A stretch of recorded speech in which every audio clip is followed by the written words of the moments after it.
Well, Marjorie Taylor Greene has been very loud about how she is against that, as she has grown increasingly vocal, and she feels the need, as she did a couple of days ago, to publicly clarify that she is not suicidal. I mean, it's ridiculous, but we do all have to say it. If you have influence and you're speaking out against Israel, you do have to kind of make that statement. Candace Owens just praised Marjorie Taylor Greene and Theo for their courageous stances against Israel, both of whom have put crosshairs on themselves for their criticism toward that evil regime, and both of whom have clarified that they're not suicidal. What does this mean about society and our system of governments when people kind of feel the need to have to make that statement? Let's listen to Candace on this. Please like the video and subscribe to the channel.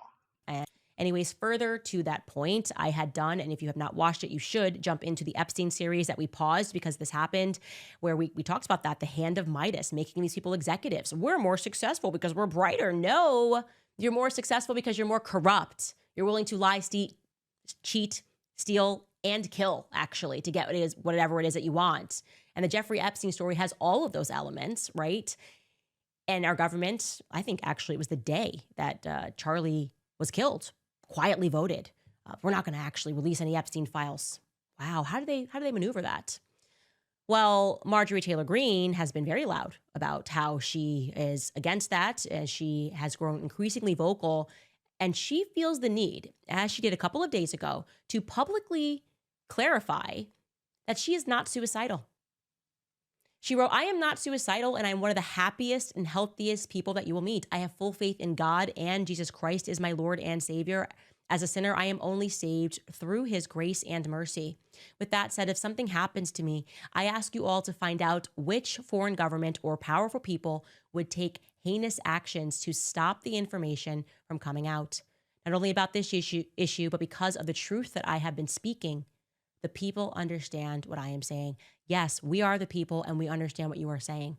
We understand why speech is considered so dangerous, why the ADL creates a list that features people like Charlie Kirk and Turning Point USA and Candace Owens. Why speech is so dangerous is because if it carries truth, it speaks to power." That's absolutely right, and it's hard to understate the courage of Marjorie Taylor Greene, who is an outlier of sorts, an aberration in the Republican Party for calling Israel's genocide exactly what it is, when so few congressmen or congresswomen will do that. She is a hero of incredible magnitude for doing that, when many of the liberal side of the aisle, the liberal establishment, won't do that. You have this curmudgeon that won't take, the hypocrisy that is saying America first and then deferring to Israel and everything. So the only thing that I would take reservation in is, which foreign government would take heinous action against me if I was to die. Well, she's enraging people within her own government, which is criminal. And I have no doubt that there are forces in the deep state and the political establishment that want to take her down. They're trying to do it already, trying to primary her, throw as much money as to the AIPAC sponsored candidate that takes her on, just like they tried to do with Thomas Massie. But this is really indicative of a big sea change in America, and she's the banner waver of that is so courageously marching forward against this mentality and saying these priorities are totally warped on the Epstein story, on the genocide in Gaza, and on AIPAC. All three of those issues she's been so good on. So I have to applaud her courage. I'm glad Candace is giving her praise for it. And power is not truth. Power at this moment is a lie. It is a carefully woven lie everywhere, rigged against all of us. That is why I say the action that you can take, right? Don't feel hopeless. Understand they're actually panicking right now. What can you do in your household? Well, the first thing you can do is do not put your children in their matrix. Take your kids out of school. These sleeper cells are all across the nation, okay? And we're going to get into this next week. I wanted to make sure that I could get more thorough and show to you the Ukrainian connections that are coming across in this that are very strange, but I guess not so strange when you pay attention to the last shootings, trans shootings that have happened. The Catholic school shooting, the person was scribbling in their notebook recently, the shooter in Cyrillic. What's that about?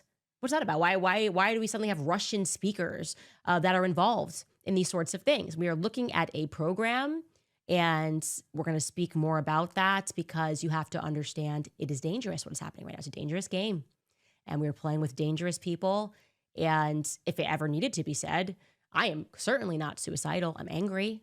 I'm angry at people that are homicidal, is really what's happening. And enough is enough. And if we are not brave enough to speak out, if we are not brave enough to take that action and to begin something as minor as homeschooling our kids, getting out of their system entirely, then our children are going to inherit a world in which the truly evil people have completely wrapped everything, right? They have wrapped everything and they control everything. That's sad but true. I think there's no greater conflict of interest than giving the monopoly on education to government of all corrupt entities. So it's no wonder why children come out of school thinking that the government is the solution to all the problems that it seems like the government caused in so many regards. You know, this is such a truth, and all of it's derived from the Prussian education model where, you know, kids were taken from their families for prolonged periods where the goal wasn't actually to educate them, it was to keep them obedient and keep them monitored for long periods of the day while their fathers were fighting wars for the monarch or, you know, the chancellor at the time, or Bismarck, fighting his wars such that they can take their father's place when they need to. And not only is that the case, it was to make them obedient too. This was not to educate. It's to keep a compliant mass propagandized to do the will of the state. And that is what government education is. So the silver lining of the COVID regime and what's happened in the years to follow is that many children have been yanked from public schools. I think it's a good thing. I'm with Candace on this 100%. There's no worse propensity than to give the state control of your children. That's an indoctrination camp. I hate to say, I went to one. It is that. And I had to break free from that through my own personal research and not what I got from state inundation. Up to us, guys, and I think we're close. Marzi writes, hey, Candace, did you see Theo Von's viral clip about letting Israel know that he is not going to end his own life? My goodness, why do we all have to do this? It's sad that people feel that they have to make public announcements. I had not seen it, but my producer says that he pulled the clip, so let's watch it together. I would never take my own life. I would never take my own life. Okay? You hear that, Israel? Oh. I would never take my own life. I'm grateful to God for his grace in my life. I love my siblings. I have so many friends and people that love me and people that I want to see their children grow up. I'm hopeful that I get to have a wife and meet my own children one day. Like, there's a ton of things in my life that keep me alive and hopeful, right? I want to be able to have an impact in the world. Those are just a few of them, probably. You know, I mean, so many just moments we've shared on this show that I'm like, oh, I live for those things. I mean, it's ridiculous, but we do all have to say it. If you have influence and you're speaking out against Israel, you do have to kind of make that statement. And so I join him in chorus and saying, I love my life. I love my children. I love my husband. My life is fantastic. I love all of you guys. You're such a blessing. And I would never take my own life. I have no suicidal thoughts. Not since I was like 18 and an angsty teenager breaking up with a boyfriend that I thought I was going to be with forever. And I also wake up every day feeling encouraged because there are good people that are now naturally rising. And I know that what that means is they have to artificially knock us out of the free markets. The ADL, after this episode, is going to do what they do and use their powerful influence to call YouTube. Like, you know, last year, what happened to me. Yeah, it is remarkable what happens. And, you know, people are going to call Theo Von and Marjorie Taylor Greene conspiratorial nuts, as they always do. But I can't blame this response, is because all the anger and the resentment of the political establishment gets focused on you if you tend to go against the standard line on Israel. It's happened to Candace Owens. It's happened to Tucker Carlson.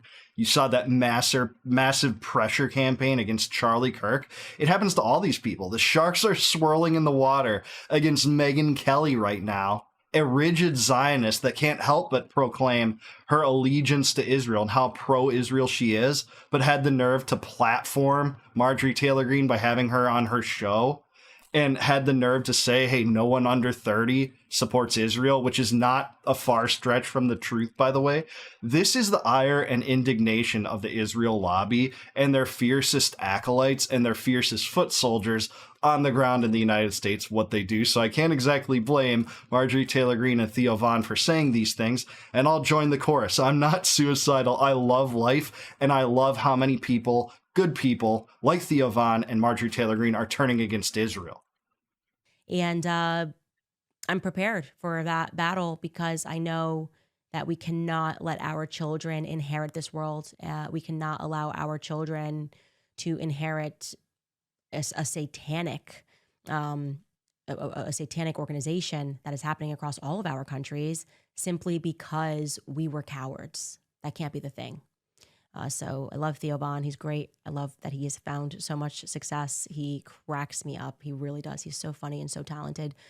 And we need him. We need everybody that's in this fight that has a platform. Yeah, that's right. I love Theo Von too. His podcast is great because he's not an ideologue. And I know I can be called an ideologue. Many of the people I follow and cover and do commentary on are ideologues of sorts, or at least have some kind of political philosophy or dissident views. That's what we cover on this show. But Theo Von is just an everyday guy reacting to what he sees is absurd. And I think rightly so in this case. I know we'd have lots of disagreements, but he's looking around and seeing how tied at the hip his country is to Israel, foregoing the desires and the needs and the necessities of his own citizenry, and he's calling it out.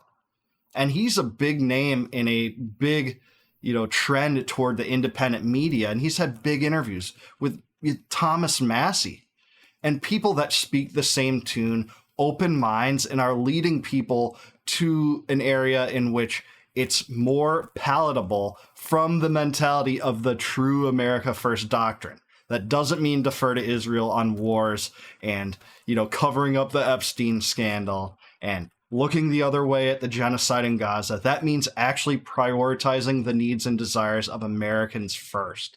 And that's regardless of what domestic policy you call for.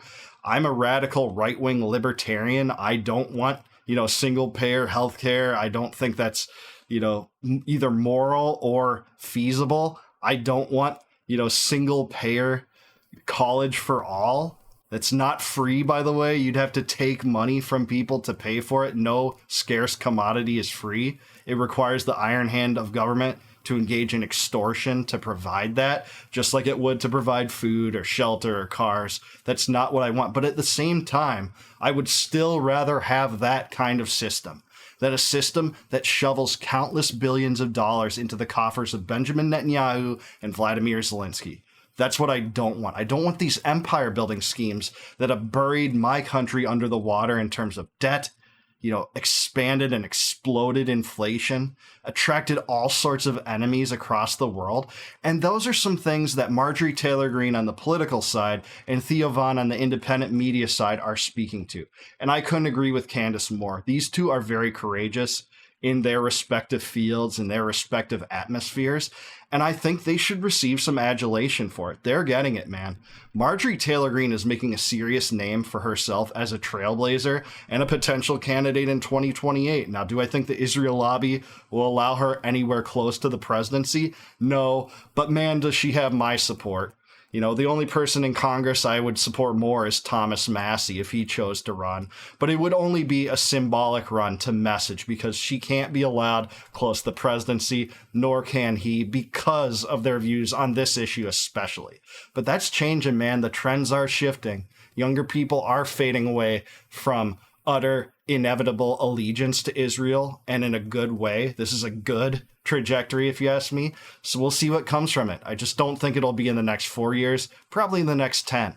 Apex Stranglehold can't hold on forever, even if they enjoy so much money, if there's so many people hell-bent against what they're trying to do and the sovereignty they're trying to rob from us as Americans. But I do want to hear from you. Is Candace Owens right? Is Marjorie Taylor Greene and Theo Von correct? Are they courageous?